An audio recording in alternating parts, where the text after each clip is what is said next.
वो ये माँ की बद्दुआ का नतीजा है। लेकिन ये अबू बकर रब का वली है ना, कितनी रहमत बना हुआ है कि बूढ़ी के घर में जाके बवर्ची और खादम बना हुआ है, बूढ़ी औरत का गुलाम बना हुआ है जंगल में। फिर उसका खुलूस देखो, उसका खुलूस देखो। उमर ने बूढ़ी से पूछा, ओए अम्मा जान, ये हर रोज जो तेरे घर की सफाई करता है, तेरे बच्चों को खाना पका के देता है और तेरी बकरियों का दूध देता है, बतला तो सही कि ये आदमी कौन है। तो बूढ़ी कहती है कि मुझे तो इतना पता है कि बिला नागा सुबह के वक्त ये मेरी खिदमत के लिए पहुंचता है, लेकिन आज तक ना उसने मुझे अपना नाम बताया है ना मैंने पूछा है। अल्लाह अकबर। ये हैं रब के वली मेरे भाई, कि जिंदगी बीत की खिदमत करते लेकिन नाम नहीं बताया। जरूरत क्या थी वो जान रहा था, जिसके लिए कर रहा था ना वो जान रहा था। तो ये हैं रब के वली। तो अबू उमर को क्या हुआ, बैठ के रोने लग गए, रोए जा रहे हैं।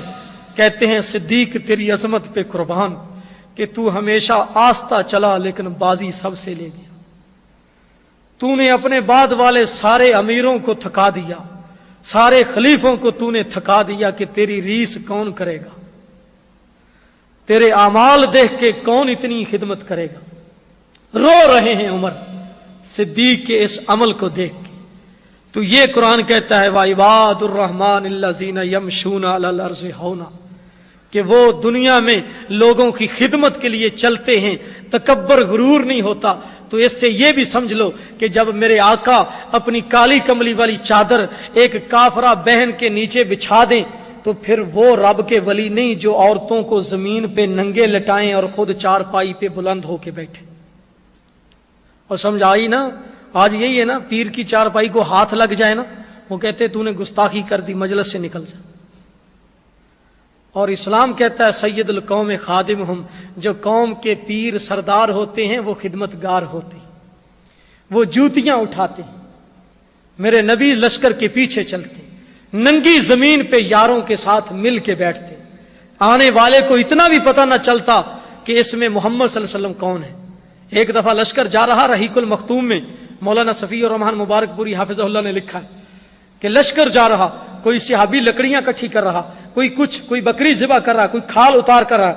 मेरे महबूब सल्लल्लाहु अलैहि वसल्लम उठे और जाके लकड़ियां दूर जाके ढूंढने लगे। सहाबा ने कहा या रसूलल्लाह इतना तो बैठ जाओ, क्योंकि अल्लाह के नबी सल्लल्लाहु अलैहि वसल्लम के सहाबा को इतनी मोहब्बत थी कि आपका कभी थूक भी जमीन पे नहीं गिरने देते थे।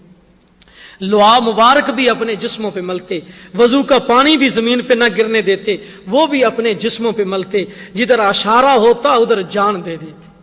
और ये कहते कि माल मांगो तो हाजिर, जान मांगो तो मदनी पीर हाजिर, अगर नहीं निकले ज़बां मेरी से तो बेशक कटवा देना ज़बां मेरी।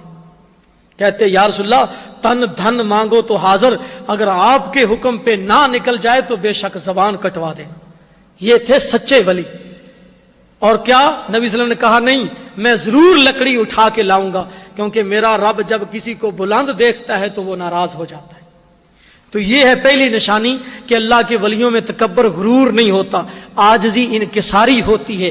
वो कौम के खादम होते हैं, आधी आधी रात काफरों के घर जाके भी उनको दीन की दावत देते हैं।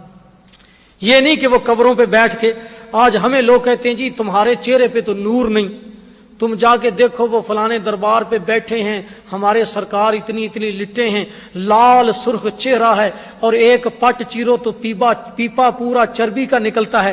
वली तो ऐसे होते हैं कि इतना खून हो। तो हम कहते हैं उनको जरा हलाल रोजी के लिए एक दिन बाहर सूरज में लगाओ कि सारा खून जो है वो टखनों तक बह ना जाए, तो फिर कहना जब खाना सारा दिन हराम बगाना माल यतीमों का और आने जाने वाली सारी लड़कियों को इस्तेमाल करना, फिर खून तो रंग लाएगा। अगर दिन को जिहाद करें, रात को मसल्लों पे रोएं, तो फिर इतना मोटापा ना आए। इसलिए किसी ने कहा ना कि मुशरिक मुल्लाओं में अकल की कमी होती है, गर्दन मोटी और अकल छोटी होती। तो इसलिए मेरे भाइयों, ये नहीं कि पेट बड़ा हो तो आदमी उतना ही बड़ा वली होता है। नहीं, वली ये सिद्दीक़ अकबर जैसे कि नहीफ कमजोर जिस्म, पतला दुबला, लेकिन खिदमत कितनी। तो अगली सिफत देखो, वइज़ा खातबहुमुल जाहिलून कालू सलामा। तो वली रब के जहलों से झगड़ा नहीं करते, क्योंकि जहल से लड़ोगे ना تو وہ ممکن ہے اور کفر کر لے، خود بھی تباہ ہو جائے اور تمہیں بھی تباہ کر دے۔ تو اس لیے جو جہل ہوتے ہیں نا بالکل اجاڈ، ان سے ولی جھگڑا نہیں کرتے، ان سے پیار کی سلامتی کی بات کر کے نکل جاتے ہیں۔ کیونکہ جہل آدمی ہوتا ہی وہ ہے کہ جس کو دن رات نظر آئے اور رات دن نظر آئے۔ جو مدنی پیر کو چھوڑ کے ننگے کو پوجے اسے جہل کہتے ہیں۔ وہ کہتے ہیں نا جو سورج کے ہوتے ہوئے دیوا بالے احمق اس کو کہیے، اور جو مدنی پیر کے ہوتے ہوئے کسی اور کو ڈھونڈے نام اس دا کی لئیے۔ تو یہ ہے جاہل۔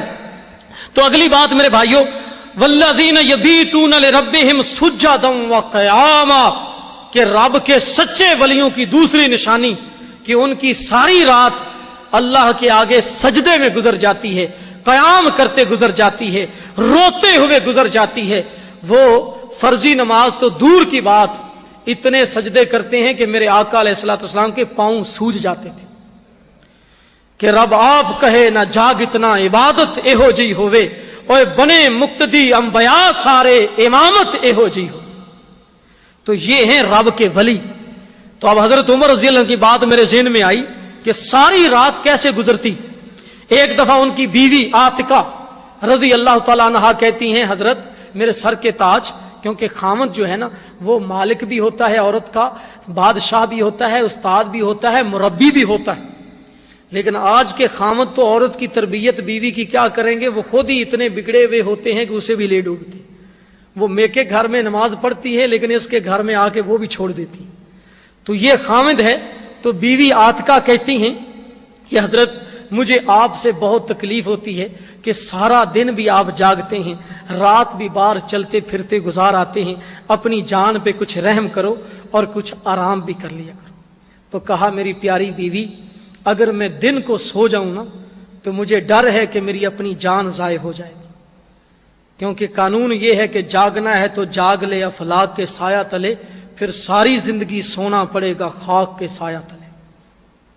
قانون یہ ہے کہ من طلب العلا سحر لیالی بقدر القدی تنقسم المعالی، جو بلند اور امام بنتے ہیں وہ راتوں کو جاگ کے بنتے ہیں، اور جتنا کوئی راتوں کو زیادہ جاگتا ہے اللہ اتنا ہی بلند مقام زیادہ کرتے ہیں۔ لیکن شیطان کے ولی فلموں کے لیے جاگتے ہیں، رحمان کے ولی سجدے کے لیے اس کے لیے جاگتے ہیں۔ فرق ہے نا، جاگتے تو بہت ہیں، چور سن پہ جاگتا ہے لیکن رحمان کا ولی سجدے میں سر رکھ کے جاگتا ہے، فرق ہے نا۔ تو اس لیے حضرت عمر نے یہ کہا، تو کہا رات کو سو جاؤں تو مجھے ڈر ہے کہ میری مخلوق یہ جو ہے میری رعایا ہے نا یہ نہ ضائع ہو جائے۔ تو ایسے ہی چلتے چلتے جنگل میں ایک عورت درد ذہ میں بچے کی ولادت ہو رہی ہے، تو اس میں بیچاری چیخ پکار رہی ہے، جنگل ہے، بدو ہیں، کوئی ادھر چارہ کار نہیں۔ تو دیکھا کہ عمر پہنچ گئے، دیکھا اس کی جب رونا دیکھا تو فوراً رونے لگے، ہائے کہ میری بادشاہی میں یہ اللہ کی بندی اتنی درد میں مبتلا اور کوئی اس کی خدمت کے لیے نہیں۔ فوراً بھاگے، گھر آئے، بیوی کو ساتھ لیا، غلام کو ساتھ لیا اسلم کو، اور خود آٹے کی بوری سر پہ اٹھائی، باقی سامان اٹھایا۔ غلام کہتا ہے حضرت یہ مجھے اٹھوا دو۔